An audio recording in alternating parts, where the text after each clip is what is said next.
Hello everyone, आज हम पढ़ेंगे past indefinite tense. Past indefinite tense, चलिए देखते हैं।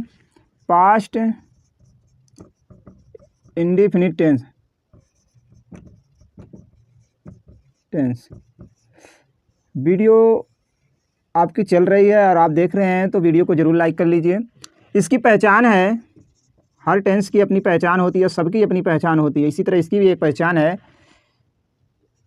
इस टेंस के वाक्यों के अंत में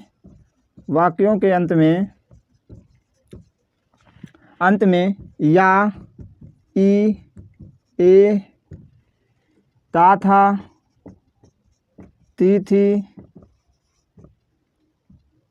ते थे आदि शब्द आते हैं।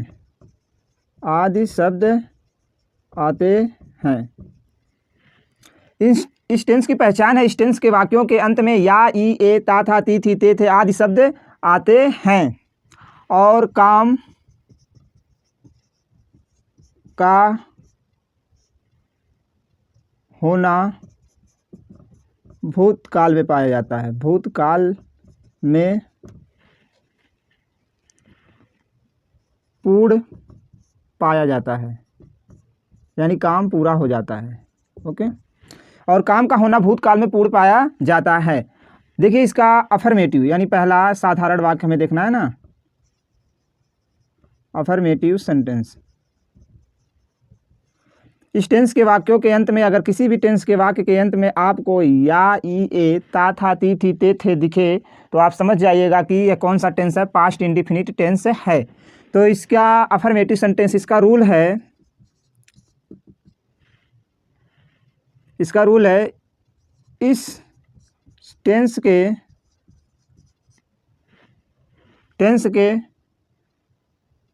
अफर्मेटिव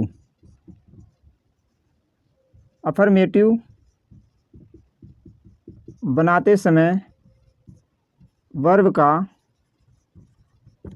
सेकंड फॉर्म लगता है।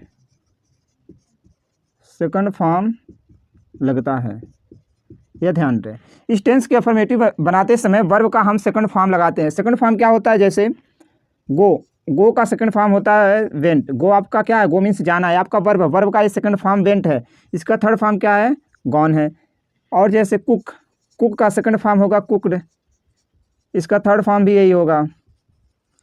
सिट मीन्स होता है बैठना, सिट का सेकंड फॉर्म सिट ही होगा, थर्ड फॉर्म भी सिट होगा। ओके, कम का सेकंड फॉर्म केम होगा और थर्ड फॉर्म भी कम ही होगा। तो ये ध्यान रहे, यही है आपका सेकंड फॉर्म, यह आपका पास्ट इंडेफिनिट के अफर्मेटिव सेंटेंस में इसका यूज होता है। ओके, तो अब देखते हैं बनाने का क्रिया, कैसे इसे हम बनाएंगे। तो सबसे पहले हम सब्जेक्ट लिखेंगे, उसके बाद क्या लिखेंगे?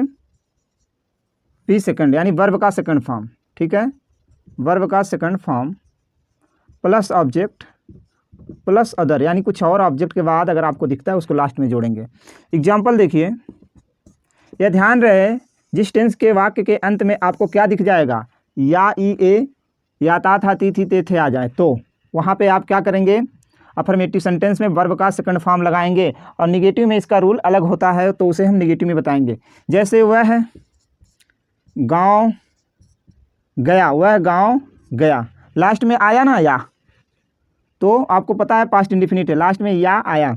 तो सबसे पहले हम सब्जेक्ट लिखेंगे। सब्जेक्ट वह की अंग्रेजी ही, उसके बाद वर्ब, काम क्या किया है? गया यानी जाने की अंग्रेजी गो का सेकंड फॉर्म वेंट, कहाँ गया? ऑब्जेक्ट टू विलेज,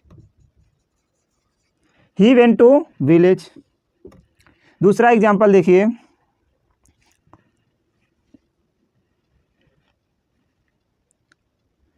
गांव वाले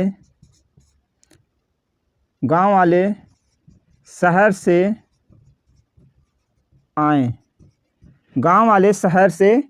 लास्ट में ए आया। देखिए या, ई, ए आया ना, तो आपको ध्यान रहे कि पास्ट इंडेफिनिट का ये सिंपल सेंटेंस है, तो क्या करेंगे? वर्ब का सेकंड फॉर्म लगाना है, कोई सहायक क्रिया इसमें नहीं लगती है अफर्मेटिव सेंटेंस में। तो गांव वालों की अंग्रेजी होता है विलेजर्स। उसके बाद क्या लगेगा? आने की अंग्रेजी कम का सेकंड फॉर्म केम, विलेजर्स केम, विलेजर्स आए कहाँ से, शहर से, तो हो जाएगा फ्रॉम सिटी। कोई एक स्थान से अगर दूसरे स्थान को जाता है तो वहाँ किसे अंग्रेजी क्या लगाते हैं, फ्रॉम लगाते हैं, ध्यान रहे। इसी तरह और भी सेंटेंस है उसे भी देखते हैं।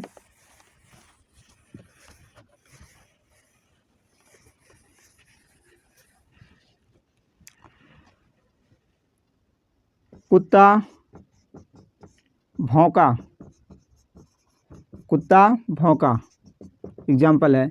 दो ही शब्द, का आया तो का मत सोचिएगा कि का आ गया तो का तो हम बताए नहीं है, का बोलेंगे लास्ट में आपको आ निकल के आएगा, तो बताएं या, ई, ए, आ, ये सब जो भी आ जाए वाक्य के अंत में वो आपका पास्ट इंडिफिनिट है। कुत्ता भौंका, कोई निगेटिव सेंटेंस नहीं दिख रहा है ना इंट्रोगेटिव, सिंपल सेंटेंस है। तो सबसे पहले कुत्ते की अंग्रेजी डॉग, उसके बाद काम क्या कर रहा है, भौंक रहा है, भौंकने की अंग्रेजी क्या होती है, बार्क, तो हो जाएगा bark, third form bark. Object है नहीं, कोई भी चीज़ नहीं, बस दो शब्द आ गए। नेक्स्ट, जंगली जानवर, जंगली जानवर जंगल में, जंगली जानवर जंगल में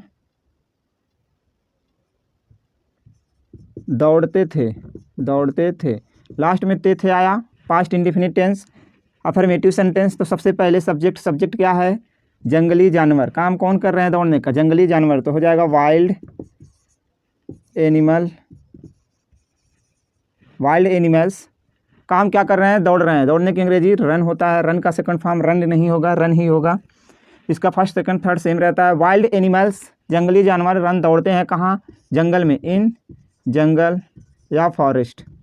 ओके, इसी तरह आपका अफर्मेटिव सेंटेंस बनता है। अब देखते हैं निगेटिव सेंटेंस, निगेटिव कैसे बनेगा, इसका अफर्मेटिव तो ये हो गया negative, negative sentence, negative sentence, इसका रूल है, एक ही रूल है,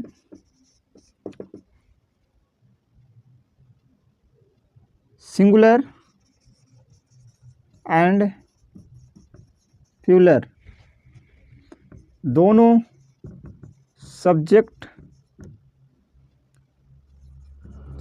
के साथ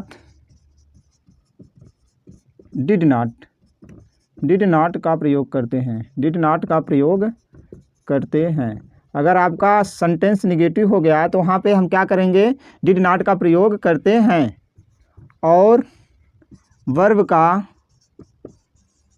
का फर्स्ट फॉर्म लगाते हैं, फर्स्ट फॉर्म लगाते हैं, ना कि सेकंड आपका लगता है अफर्मेटिव सेंटेंस में, लेकिन यहाँ पे क्या लगेगा, आपका डिड नॉट लगेगा और वर्ब का क्या लगेगा, फर्स्ट फॉर्म लगेगा, ध्यान रहे।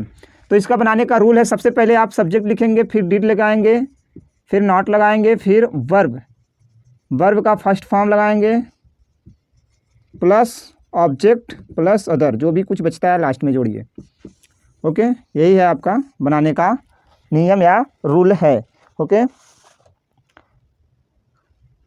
जैसे एग्जाम्पल, मैं एक पत्र नहीं लिखता हूँ, मैं एक पत्र नहीं लिखता हूँ, सॉरी हूँ नहीं, मैं एक पत्र नहीं लिखता था। तो इसमें सबसे पहले सब्जेक्ट कौन है, सब्जेक्ट ढूंढिए, तो मैं की अंग्रेजी आई देखिए नहीं आ गया है, तो निगेटिव सेंटेंस में हमें क्या लगाना है, डिड नॉट। हाँ, डिड नॉट, डज नॉट क्या लगाएंगे, ये तो आपका पहचान पे बताएगा। यहाँ पर क्या आया, था आया, ध्यान रहे, तो पास्ट इंडिफिनिट का नहीं आ गया तो निगेटिव सेंटेंस है। ओके, तो आई डिड नॉट काम क्या कर रहे हैं, लिखना, लिखने की अंग्रेजी राइट। ओके, इसमें ना आपको सेकंड फॉर्म है लिखना, ना ही आईएनजी जोड़ना, ऐसा कुछ रूल नहीं है, केवल आपको क्या लिखना है, वर्ब का फर्स्ट फॉर्म लिखना है। आई डिड नॉट राइट क्या चीज़, लेटर, ए लेटर। ओके, और दूसरा एग्जांपल देखिए, वह अपने भाई के साथ नदी में नहीं कूदा, लास्ट में दा, ये तो ऐसा कुछ बताया नहीं है कि लास्ट में दा है, लेकिन यह ध्यान रहे कि दा बोलेंगे तो लास्ट में आपको निकल के आएगा आ। तो लास्ट में अगर किसी टेंस के या किसी वाक्य के अंत में आ या ई, ए, ता, था, ती, थी आए तो पास्ट इंडिफिनिट है, नहीं आ गया है तो ये निगेटिव सेंटेंस सबसे पहले सब्जेक्ट कौन है, वह की अंग्रेजी ही के बाद डिड नॉट, आपको जोड़ना है सब्जेक्ट के बाद डिड नॉट। आगे क्या ऐड करना है, फर्स्ट फॉर्म, काम क्या कर रहा है, कूदने की अंग्रेजी jump. He did not jump, वह नहीं कूदा, कहाँ, नदी में, इन टू द रिवर। और किसके साथ, अपने भाई के साथ, विथ यानी साथ, अपने के लिए क्या लगेगा, हिज ब्रदर। आपको अपने के लिए हम एक स्पेशल वीडियो बनाकर रखें, उससे जा करके आप देख सकते हैं। निगेटिव में एक छोटा सा और रूल है, ये तो हो गया, डिड नॉट लगाते हैं। और अगर दूसरा रूल है इसका, अगर वाक्य में कभी नहीं आ जाए, क्या आ जाए, कभी नहीं आ जाए, तो नेवर लगाते हैं। क्या लगाते हैं, नेवर लगाते हैं। और वर्ब का सेकंड फॉर्म लिखेंगे। लो भाई, अभी डिड नॉट लगाएंगे तो फर्स्ट फॉर्म, अगर कभी नहीं आ गया तो वर्ब का क्या लगाएंगे, सेकंड फॉर्म लगाएंगे। ध्यान रहे, जैसे वह कभी नहीं सोया, वह कभी नहीं सोया, तो वह सबसे पहले हमें क्या लिखना है, इसका बनाने का रूल है, सबसे पहले सब्जेक्ट, फिर नेवर, फिर वर्ब का सेकंड फॉर्म प्लस सब्जेक्ट। यही है बनाने का रूल इसका।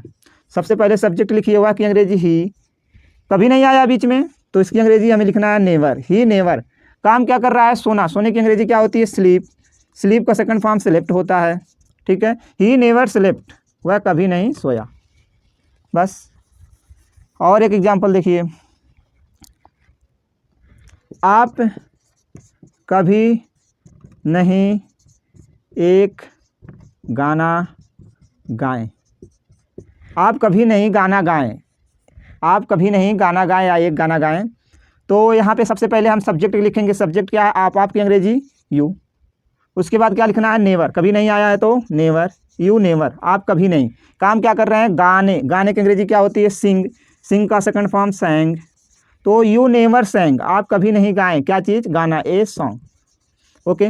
इसी तरह आपका ये अफर्मेटिव और निगेटिव सेंटेंस समाप्त होता है। अगले वीडियो में हम इंट्रोगेटिव सेंटेंस देख लेंगे। और वीडियो अच्छी लगी तो अपने दोस्तों में जरूर शेयर करिए और लाइक करिए, सब्सक्राइब करिए। थैंक यू बच्चों।